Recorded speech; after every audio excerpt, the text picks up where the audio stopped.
Hello everyone and welcome to my Bachelor Nation official channel. I hope everyone is having a wonderful day. Before we begin, please hit the subscribe button and gives this video a thumbs up.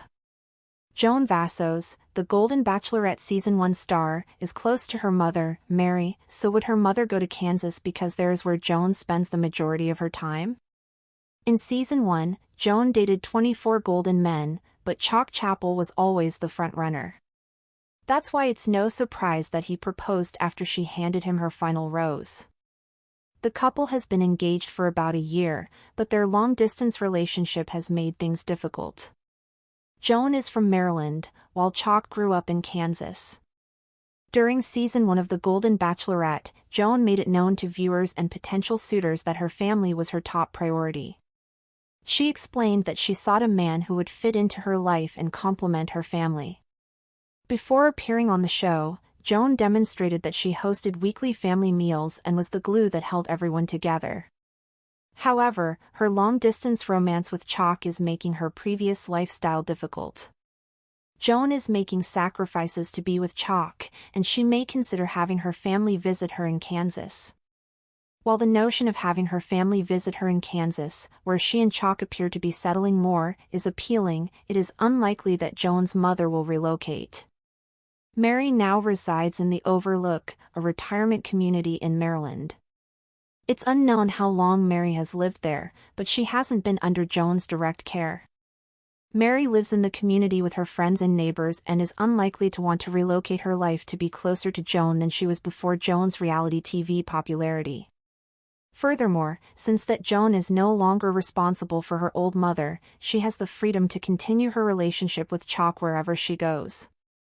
Joan can choose to reside in Kansas. Her children are grown and supportive of her The Golden Bachelorette adventure, so she has the flexibility to pursue her love in the way she wants, including without needing her mother to be near her because she is already cared for at her retirement community. Joan dedicated a beautiful Mother's Day post on Instagram to both her mother and her late husband's mother. Joan smiled in the photograph as she stood in the middle of the two women. "Thank you for being a strong, beautiful example of love in motion," Joan wrote of her mother-in-law. The Golden Bachelorette introduced Joan to the next love of her life, but she has had to spend much less time with her family. However, Joan appears to be reconciling, and she is not in a position to care for her mother, so she is free to settle in Kansas, where she spends the majority of her time. Joan Vassos had always been a woman grounded in love for her children, love for her grandchildren, and most importantly, love for the mother who raised her with quiet resilience and unwavering patience. When The Golden Bachelorette premiered with Joan as its inaugural lead, millions of viewers tuned in, charmed by her grace, warmth, and the honesty with which she spoke about her life. But behind the rosy scenes of televised romance and candlelit dates, Joan was living a life in transition, balancing her deeply rooted family values with a second chance at love that came with its own complications. Nowhere was that tension more evident than in her relationship with her mother, Mary. Mary, a spirited octogenarian with snow-white hair and a sharper wit than most 30-year-olds, had been Joan's compass for decades. The bond between mother and daughter was forged through shared joy and weathered grief, particularly after the passing of Joan's husband, a loss that once made her believe she'd never find romantic love again. But time and healing had brought her to the casting offices of The Golden Bachelorette, and ultimately, to Chalk Chapel.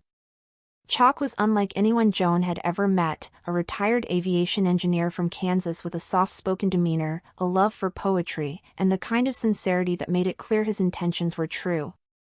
From the moment he stepped out of the limo on night one, there had been an undeniable spark.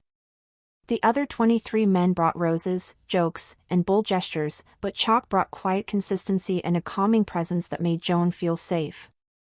It was no surprise to longtime viewers that, in the season finale, Joan chose Chalk with the same clarity and confidence that had defined her journey throughout the show.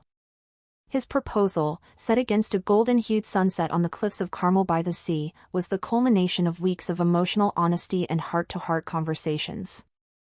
"Joan," Chalk had said, dropping to one knee, "you've brought color back into my life.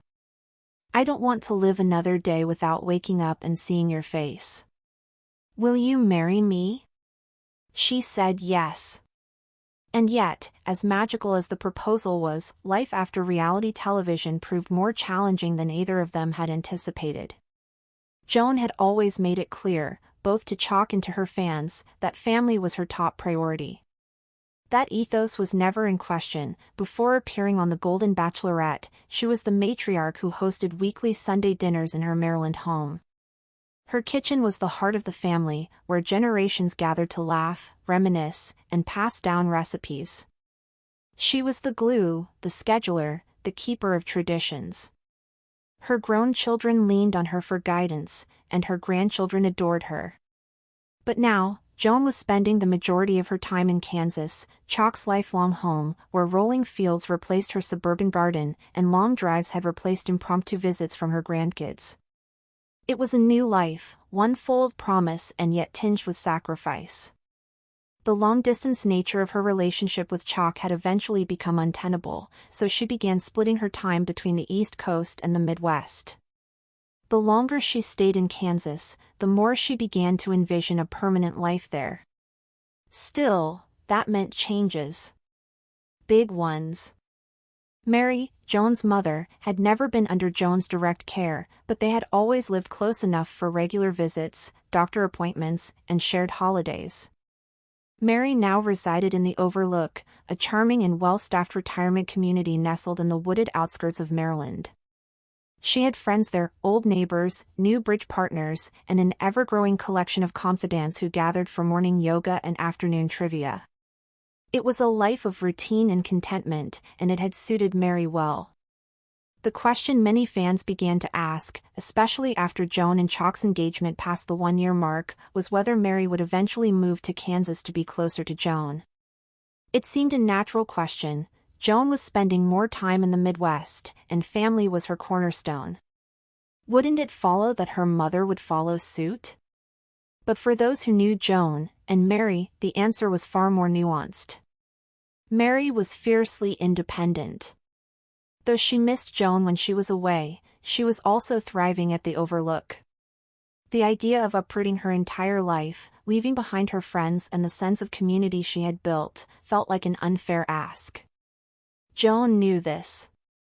She had talked about it candidly in post-show interviews, always with a soft smile and a wistful tone. "My mother's happiness matters just as much as mine," she'd said in one podcast appearance. "She's built a life she loves, and I would never want to take that away from her." It was a delicate balance. Joan's loyalty to her family and her commitment to Chalk often felt like two rivers running parallel, never crossing, always close, but occasionally pulling her in opposite directions. The distance wasn't just measured in miles, it was measured in missed birthdays, in FaceTime calls instead of coffee chats, in handwritten cards instead of warm embraces. Thanks for watching. If you likes this video, do not forget to subscribe my channel and do not miss any update.